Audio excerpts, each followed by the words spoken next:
यार प्लीज आप तो देखिए ये आपको मैं दोनों में को डेडिकेट कर रहा हूँ शेर कबले को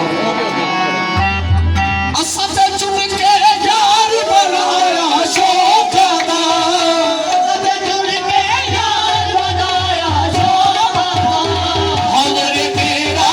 बुरी लगदा है लोका तेरा बुरी लगदा है लोका ओ सदा चन माही सरदार जो है सदा चन माही सरदार जो है वो कुछ भी हो